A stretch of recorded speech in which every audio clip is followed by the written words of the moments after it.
Well, happy joy. I don't know if you can see it from back there. My Haimer's not reading centered. So I want to correct that first. I broke another tip. This is the last one. I waited a few days and got another one in. I'm just finally getting around. I didn't have any need to change it out, but now that I had a small crash, I do have a need. And apparently, I didn't notice it before, but when this thing fell out, dropped straight down onto the 1, 2, 3 block and left a little mark that looked like a bomb went off, a little micro bomb. That's what knocked this out. So I need to see if I can get that adjusted first, back to center, and then we'll get the concentricity set.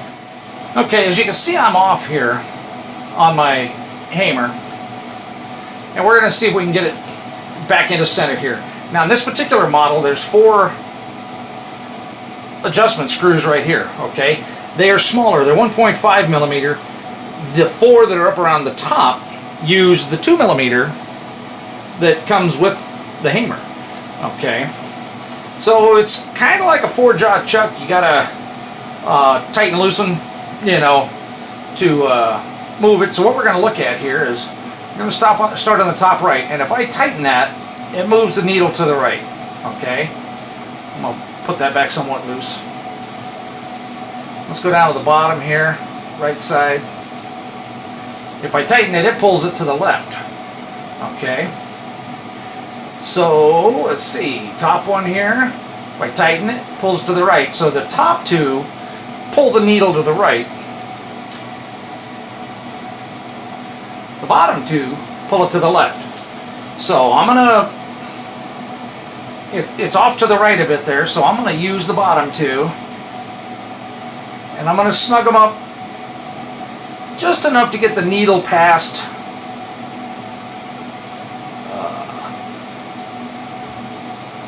because I don't want it, I want to make sure each one has some tension. So I'm about 1.5 there, and I know I've got a little tension on that one. So let's do each of these top 2. Let's see if we can. Well, that's not wanting to pull it all the way back.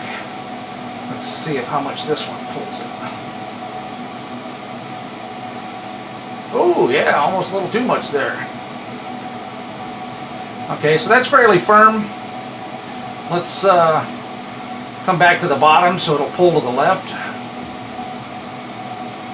That's getting pretty close. I want to wiggle. Oh,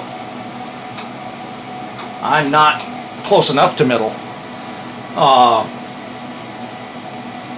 It's got a very sensitive piece in the middle there as to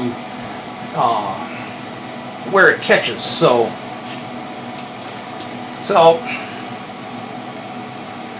let's loosen them back up.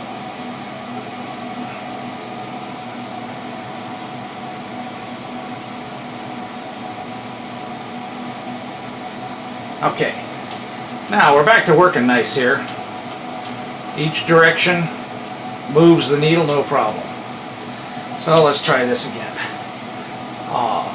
And try to remember here. Yeah, so the top ones move it to the right, the bottom ones move it to the left. So we'll move that to the left, make sure it still works. We'll tighten this one up a little bit, move it to the left, and what I'm going to do here is I'm going to move it just past. And I want to make sure it still works. And it's just past. Now let's see if we can just snug up the top ones. I don't really want to tighten it all the way, but I do have some tension on that screw.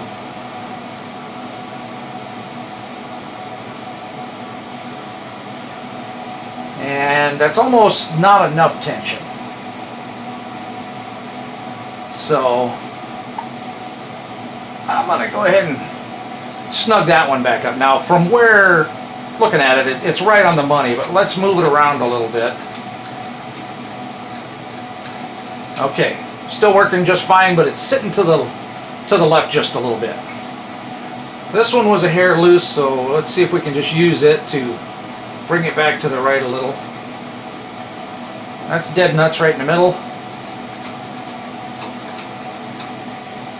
And now it's back the other way. So, take the other one here. That's dead nuts again. Still working. And we want it to stay dead nuts. Now, it's not moving as far now, so let's snug this one up just a little bit more.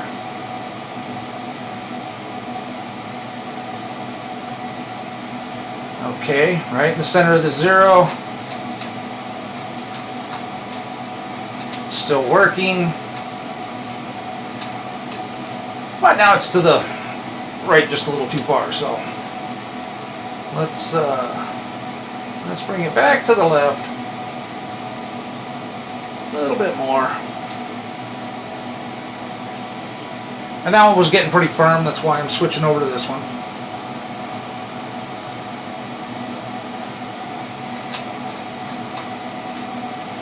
Okay.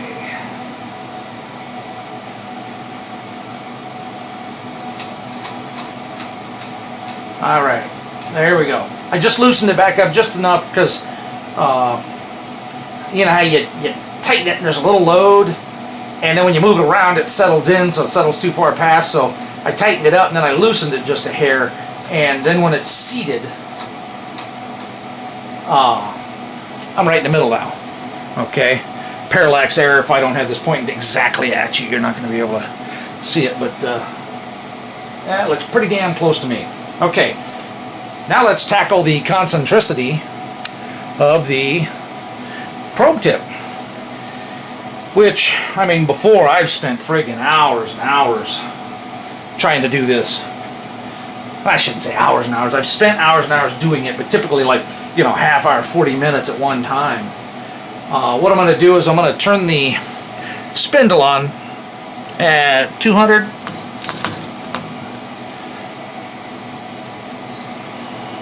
And let's zoom in there.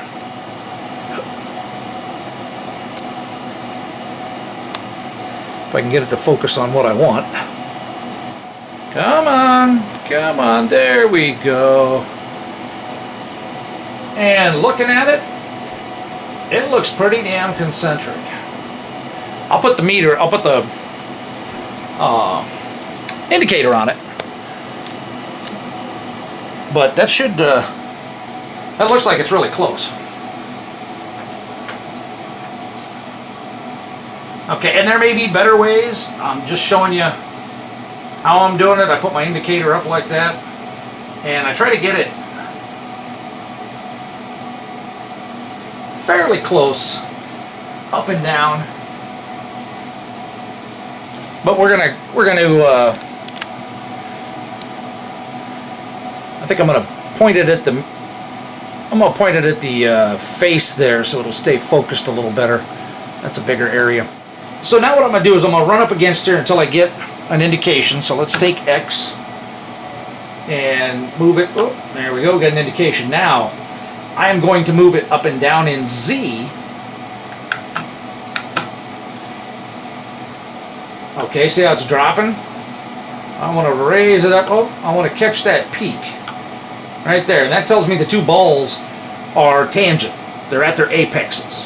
Okay, it's not extremely important that they are. At least I wouldn't think so. But we're gonna do that just to make sure. Now I'm gonna do the same thing with Y, and I'm gonna run it back and forth. Okay, and again, went up, went back down. So I want to catch that peak as close as I can. Now let's turn it on at 200 again. Ooh, we're pretty dang close.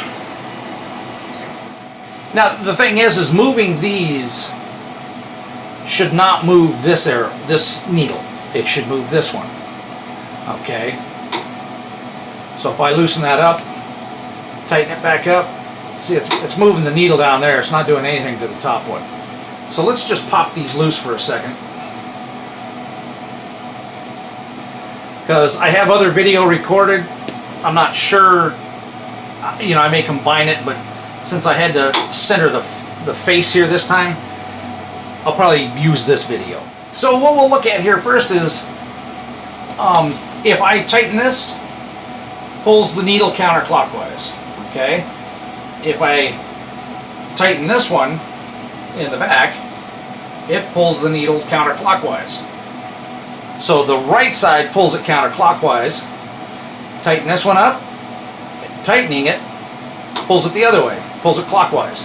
And the one back here, tightening it, pulls it clockwise. So they're all loosened up here. They're all loosened up. These won't affect this needle, only this needle. So I set it to where that's reading 0 at one peak, and you know, it's almost, oh, it's not 6, it's 5 3/4. Okay. So what I'm going to do here is I'm going to turn this, knowing that the ones on the right make it go counterclockwise and the ones on the left go clockwise.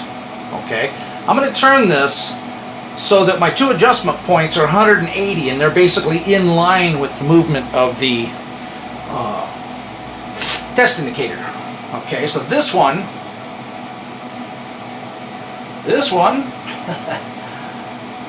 this one will pull it counterclockwise, and I can go down to right around 2.5 there. Well, I guess I'm closer to 1. This one will pull it back, and we want to be at close to 2.5. Now I'm going to turn it to where the other two are in line. This one should pull it counterclockwise.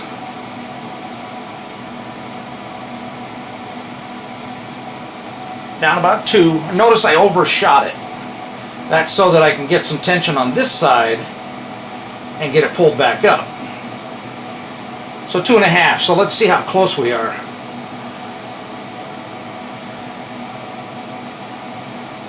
I might have been looking at the wrong number there, but let's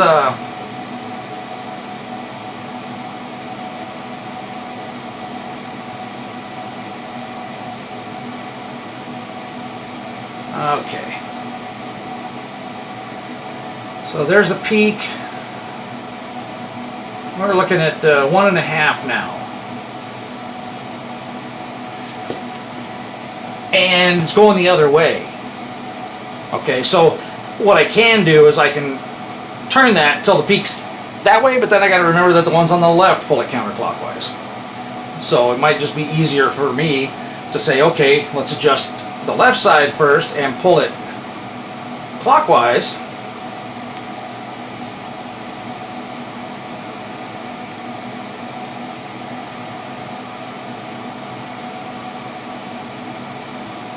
And I said it was 1.5, right? So that's roughly 3/4. So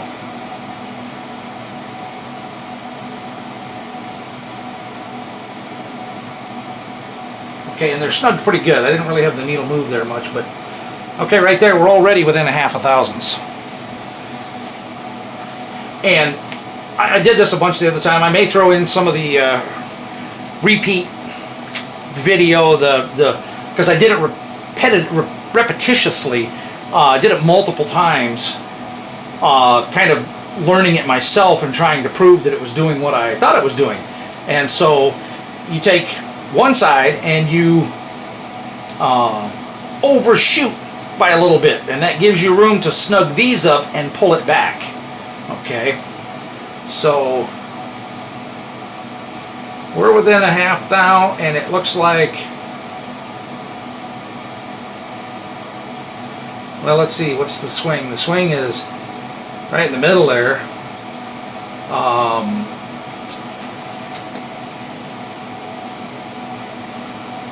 Yeah, the reality is you don't really need it any more accurate than that. Let's see, that side I need it to go counterclockwise, so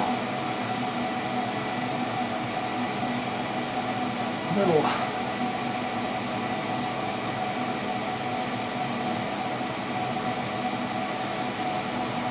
Oh yeah, see, I made it too far.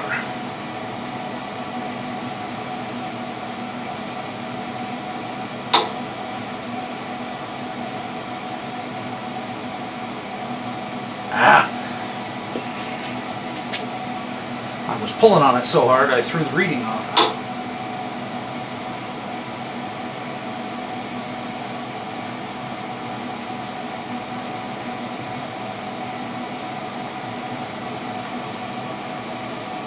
Okay, so we're right at about a half a thou. I still want it to go a little bit more in that same direction.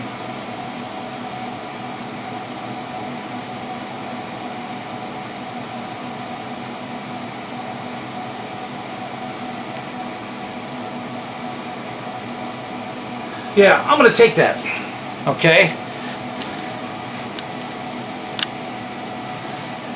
And the reason I'm going to take it, it's more than accurate enough for what I'm doing, okay, to start with. And two, I break the tips so damn often, man, I'm not going to spend all friggin' day down in that last part. Anyway, it won't take all day.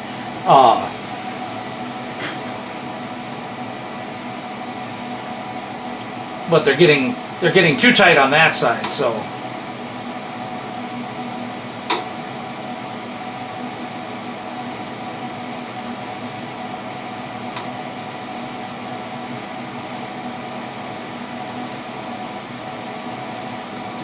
Yeah, that's even closer.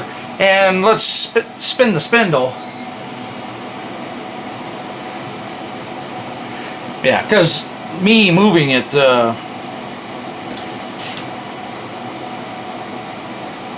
know, I mean, heck, I can wiggle the column and make it move. So that's pretty dang close.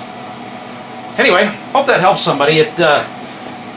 It just seems so much easier to, you know, basically adjust one side and pull it a hair past where you want it. Then you snug up the other side and pull it back to the center, okay? I'm going to call this good and get busy with other stuff.